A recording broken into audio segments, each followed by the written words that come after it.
तो तब हमने प्लान किया था शादी करने का। उसी ने किया था, उसी ने मुझे कहा था कि शादी करेंगे हम, तो प्लान किया शादी का। तो जब यहाँ पे आया तो यहाँ पे तो कुछ और ही चलता। उसका हर एक लाइफ का जो चीज़ चाहिए था वो पूरा किया। उसका रिलेशन जब देखा तो मैं तो कंफ्यूज हो गया कि उसका पहले से रिलेशन था, अफेयर चल रहा था वो उसी लड़के के साथ जो उसका साथ में था। तो मैंने उसको दूसरा दिन पूछा कि ये क्या सीन है, तो उसने मुझे कहा ये तो मेरा भाई है। भाई है तो ठीक है, लेकिन उस टाइम थोड़ा उसके साथ मेरा वो क्या कहते हैं कि थोड़ा बात गर्म बात हुआ। क्यों ऐसा भाई, तो ऐसा बात नहीं करता भाई। नहीं देखिए, उसके साथ अगर जाना ही था तो मुझे बता दो, बताने में तो कोई खर्च नहीं है ना, मैंने ख़रीदा तो नहीं है उसको, वो तो उसका माइंड सेट है ना। अगर उसको नहीं रहना मेरे साथ तो मुझे पहले बोल दे भाई नहीं आओ, फ्रॉड नहीं करना। उसने मेरे साथ फ्रॉड किया ना।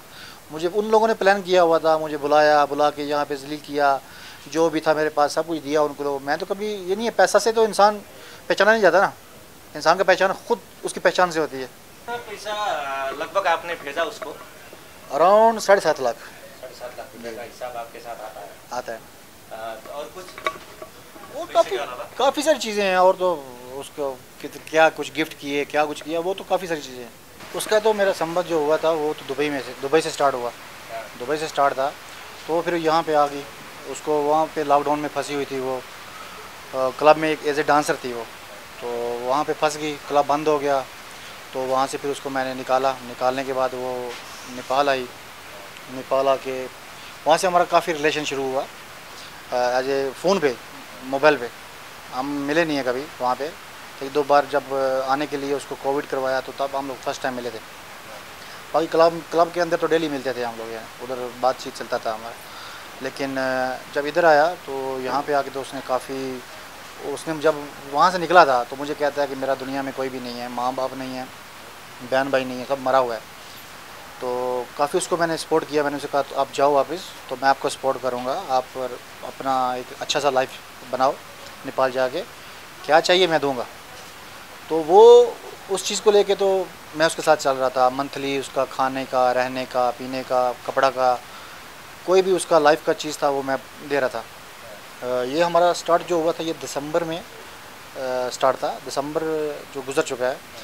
तो फिर वो जनवरी के एंड में और फरवरी के स्टार्ट में वो नेपाल में आई थी।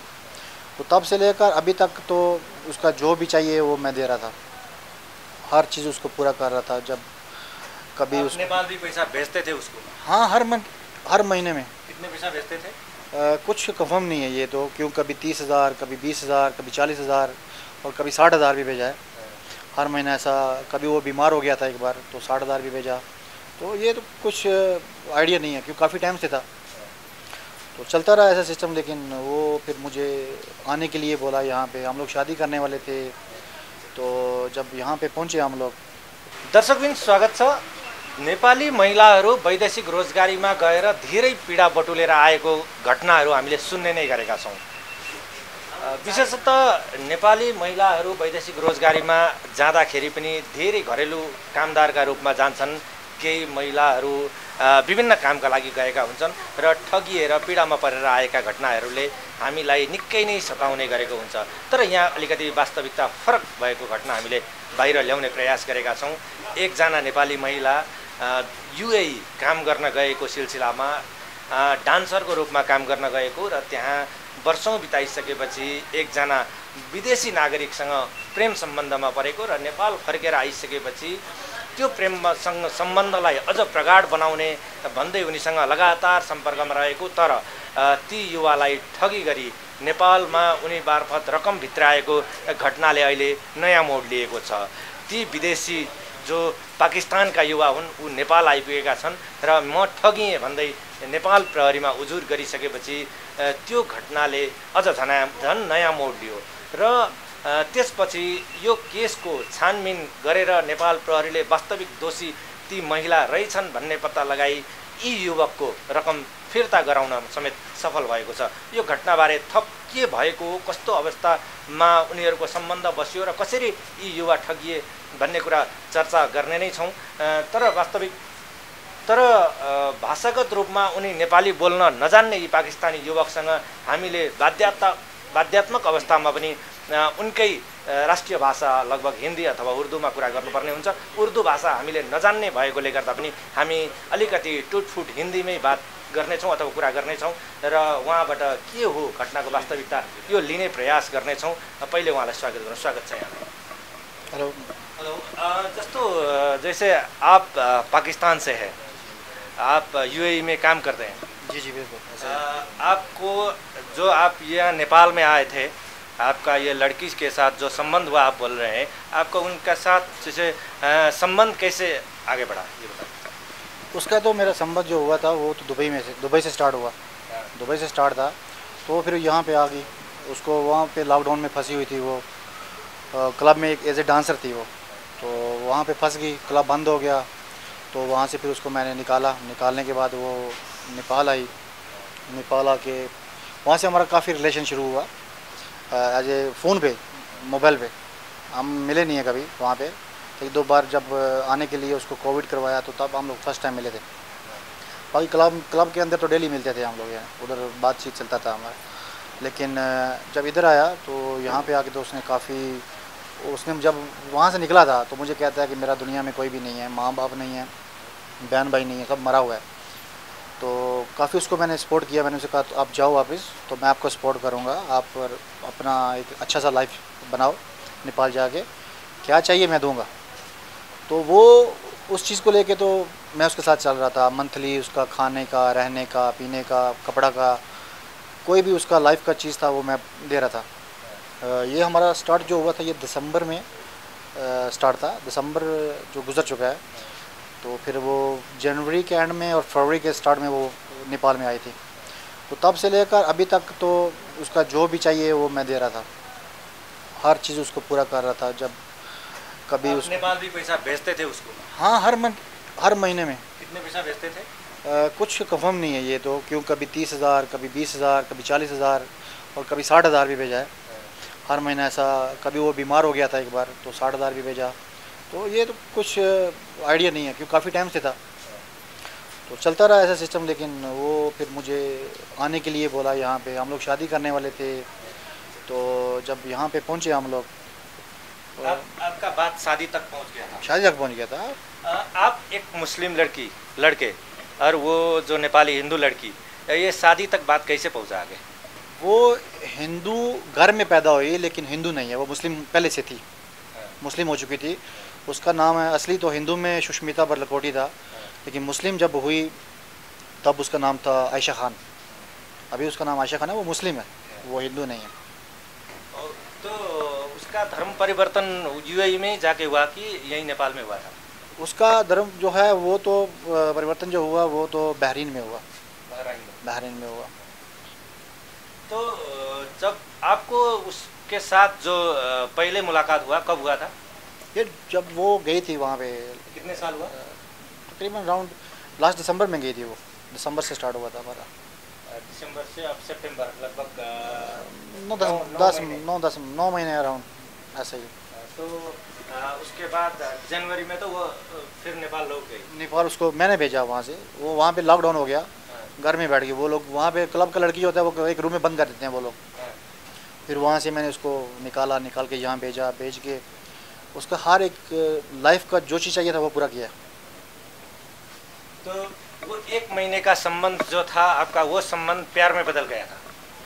पहले तो प्यार नहीं था, पहले तो एक उसके साथ एक हमदर्दी थी, ठीक है ना। लेकिन आस्ता वो चलता शुरू हो गया।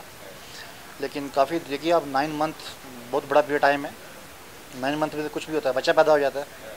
तो एक तो हमारा प्यार स्टार्ट था, तो तब हमने प्लान किया था शादी करने का। उसी ने किया था, उसी ने मुझे कहा था कि शादी करेंगे हम। तो प्लान किया शादी का। तो जब यहाँ पे आया तो यहाँ पे तो कुछ और ही चलता। जैसे वो लड़की क्लब में काम करती थी, आप भी उसी क्लब में काम करते थे या कुछ क्या करते थे? नहीं, मैं वहाँ क्लब में काम नहीं करता था। मैं जस्ट एंजॉयमेंट के लिए जाता था वहाँ पे। वहाँ पे गीत संगीत होता है, गीत होते हैं, बस एक माइंड फ्रेश आप बोल रहे हैं उसको, इसके लिए इट्स जस्ट एंटरटेनमेंट। तो वहाँ जाते जाते आप दोनों का प्यार शुरू हो गया? वहाँ पे प्यार शुरू नहीं हुआ। वहाँ तो जस्ट जब वहाँ पे वो जाती थी, हम तो जाते थे एज ए गेस्ट जाते थे। तो बाद में लॉकडाउन जब हो गया वो बंद हो गई, तो तब उसको मैंने स्पोर्ट शुरू किया। तो स्पोर्ट क्यों किया, जब मुझे उसने कहा कि मेरा दुनिया में कोई नहीं है, मेरा माँ बाप नहीं है, बहन भाई नहीं है, तो मैं अकेली हूँ, तो मुझे कुछ, मेरे पास कुछ भी नहीं है खाने पीने के लिए, रहने के लिए, तो सब उसको मैं सपोर्ट किया वो टाइम से। वो टाइम सपोर्ट करते करते बाद में आके वो 3-4 महीने 5 महीने के बाद वो हमारा ये वो क्या कहते हैं कि प्यार शुरू हुआ, ऐसा कर लें आप। जैसे वहाँ आप क्या काम करते हैं यूएई में? वहाँ पे मेरा बिज़नेस है अपना। बिजनेस है जी, क्या बिजनेस करते हैं आप? कंस्ट्रक्शन का है और फर्नीचर शोरूम है। कितने साल से हो आप यूएई में? मैं अराउंड 18 ईयर्स से। 18 ईयर्स। 18 ईयर्स से आप यूएई में हो, वहाँ आपने अपना बिजनेस इस्टेब्लिश किया, फिर एक लड़की को साथ हमदर्दी हुई, उसको नेपाल भेज दिया, उसके बाद आप लोग का बातचीत चालू हुआ, तो आपका वो बातचीत प्यार में बदल गया, फिर आप पैसे भेजने लगे, सामान भेजने लगे, फिर आपके साथ क्या हुआ उसके बाद? जब हुआ ये कि उसने मुझे यहाँ पे आने के लिए फोर्स किया कि यहाँ आओ, क्यों क्यों? हम लोग यहाँ पे आओ, यहाँ पे प्लान करेंगे शादी का, ये वो काफ़ी सारी बातें थी। शादी के लिए आए आप? नहीं, शादी का प्लान कर रहा था, शादी तो नहीं करनी थी अभी, शादी तो हम लोग दिसंबर के प्लान था कि दिसंबर में जनवरी में करेंगे जाके। तो जब यहाँ पे आया तो वो खुद उस यानी कि वहाँ पे जो भी डिटेल दी थी उसने मुझे, कहाँ पे रहती है वो, उसी वही डिटेल मैंने एम्बेसी में दी जब जहाँ से वीज़ा इशू करवाया था मैंने। तो जहाँ पे आया उसको वो खुद मुझे एयरपोर्ट से लेके आई, उसके साथ में एक लड़का था संजू नाम का, वो भी था, और भी थे बंदे। तो यहाँ पे जब आए तो मैं फर्स्ट डे जब आया तो उसका रिलेशन जब देखा तो मैं तो कंफ्यूज हो गया कि उसका पहले से रिलेशन था, अफेयर चल रहा था वो उसी लड़के के साथ जो उसका साथ में था। तो मैंने उसको दूसरा दिन पूछा कि ये क्या सीन है, तो उसने मुझे कहा ये तो मेरा भाई है। भाई है तो ठीक है, लेकिन उस टाइम थोड़ा उसके साथ मेरा वो क्या कहते हैं कि थोड़ा गर्म बात हुआ। क्यों ऐसा, भाई तो ऐसा बात नहीं करता भाई, क्यों भाई की गोद में कोई बैठता नहीं है। तो बाद में वो चिल्ला चलू के बाद चुप कर गई, बाद में मैं भी चुप कर गया। फिर मैं वो टाइम होटल में चला गया, वहाँ से सामान उठा के होटल में गया। तो दूसरा दिन फिर मुझे कॉल करती है वापस आ जाओ, हम लोग जाएंगे पोखरा घूमने के लिए। मैंने कहा मैं नहीं आऊँगा। वो फिर मुझे फोर्स किया आने के लिए, मैं आ गया। फिर हम लोग पोखरा गए, घूमने के लिए भी गए? हाँ घूमने, उससे वो साथ में था उसका बॉयफ्रेंड जो था। तो मैंने उससे कहा कि यार आप लोग जो भी हो, आपका रिलेशन जो भी है, लेकिन मेरे सामने आप इग्नोर कर दो इस चीज़ को, वाइंड अप कर दो, बाद में जब जाऊंगा तुम जो मर्ज़ी करो। तो उसने ऐसा कुछ भी नहीं किया। वहाँ पे जाके बहुत कुछ देखा मैंने, यानी कि आप देखो कि एक बूस्टर डाल के एक आदमी, नेपाल में कोई भाई सोता है बूस्टर डाल के बहन के साथ नहीं सोता ना, तो वो सीन मैंने देखा अपनी आंखों से, क्या बोलूँ। आप शादीशुदा हो कि नहीं हो? मैं शादीशुदा हूँ, मेरा एक बेटा भी है, मैं शादीशुदा हूँ जी। जो आपके साथ एक बीवी होते हुए दूसरे को आप गर्लफ्रेंड बना सकते हो, दूसरे के साथ शादी के लिए आ सकते हो, तो एक लड़की दूसरे के साथ क्यों नहीं जा सकती है? नहीं देखिए, उसके साथ अगर जाना ही था तो मुझे बता दो, बताने में तो कोई खर्च नहीं है ना, मैंने ख़रीदा तो नहीं है उसको, वो तो उसका माइंड सेट है ना। अगर उसको नहीं रहना मेरे साथ तो मुझे पहले बोल दो भाई नहीं आओ। फ्रॉड नहीं करना, उसने मुझे फ्रॉड किया ना। मुझे उन लोगों ने प्लान किया हुआ था, मुझे बुला के यहाँ पे जलील किया, जो भी था मेरे पास सब कुछ दिया उनको। तो मैं तो कभी ये नहीं है, पैसा से तो इंसान पहचाना नहीं जाता ना, इंसान का पहचान खुद उसकी पहचान से होती है। पैसा तो कुछ भी नहीं है, पैसा तो हाथ का मैल है, आज है कल नहीं है। पैसा लगभग आपने भेजा उसको? अराउंड 7.5 लाख। 7.5 लाख रुपये का हिसाब आपके साथ आता है। और कुछ वो काफ़ी सारी चीज़ें हैं, और तो उसको क्या कुछ गिफ्ट किए, क्या कुछ किया, वो तो काफ़ी सारी चीज़ें हैं। तो आपने उसके बाद पुलिस को बताया, नेपाली पुलिस को बताया? नहीं, ऐसा हुआ कि हम लोग जब पोखरा में गए तो पोखरा में जब उसको मैंने देखा उसके बॉयफ्रेंड के साथ, तो मैंने उससे बोला कि यार तुम इग्नोर करो, जब तक मैं हूँ यहाँ पे एक चीज़ को इग्नोर कर दो। तो तब वो गुस्से में हाइपर होगी, तुम इल्ज़ाम लगा रहे हो, ये मैंने खुद एक अपनी आंखों से देखा है। तो कोई भी भाई नेपाल में तो बूस्टर डाल के बहन के साथ सोएगा नहीं। जब आप वो देख रहे हैं तो उसको इग्नोर करना उसका हक बनता है, लेकिन उसने नहीं किया। तो बाद में मैंने उसे कहा यार मैं फिर ऐसा करता हूँ कि मैं जो है तुम लोगों के साथ नहीं रहता। तो तब वो हाइपर होगी, बोलती है नहीं तुम ड्रामा नहीं करो, तुम ड्रामा करने के लिए हमारे साथ आए हो, ये वो काफ़ी सारी बातें हुई वहाँ पे। इवन कि उसका जो वो बॉयफ्रेंड था, उसने क्या कहते हैं कि वो आप एक चाकू सा होता है, क्या बोलते हो आप नेपाली में, कुरकरी जो होती, वो साथ में लेके मेरे पीछे भी भागा था वो वहाँ पे। लेकिन मैं भाग के अपने रूम में चला गया तो सेकंड थिंग ये वहाँ से हम लोग जब पैसा देना मैंने बंद कर दिया ना, मेन प्रॉब्लम यहाँ से हुई। पैसा देना मैं जब बंद कर दिया तो वो मुझसे इख्तलाफात हो गया उसका। उसके नेपाल आने के बाद बंद किया आपने पैसा देने? नहीं, नेपाल आके भी दिया, जब हम लोग उसका बिहेव देख के मैंने बंद कर दिया कि वो मेरे साथ सेंसियर नहीं है, तब मैंने बंद कर दिया पैसा देना। तब वो उसका माइंड चेंज हो गया, वो मेरे ऊपर हाइपर होगी, मुझे कहता है तुमको काठमांडू चलो, तुम्हारे ऊपर जाके मैं ये क्या कहते हैं कि इज़्ज़त लूटने का दावा करूँगी, मैं केस करूँगी, तुम ज़बरदस्ती किया ये वो। तो मैं अपना सेफ्टी के लिए, मैं जब लोग वापस आया हम लोग, तो वेरी नेक्स्ट डे मैं जाकर कंप्लेन कर दिया कि मेरा सेफ्टी चाहिए, कि मुझे ऐसा, कल वो महिला है, लड़की है, वो कुछ भी कर सकता है। अगर कल कुछ मेरे ऊपर इल्ज़ाम लगाता है तो मैं तो यहाँ विदेशी हूँ, फंस जाऊँगा मैं। इसलिए मैंने जाके पहले से जाके उसके ऊपर केस कर दिया कि ये महिला है, ऐसा ऐसा मेरे साथ कर रही है।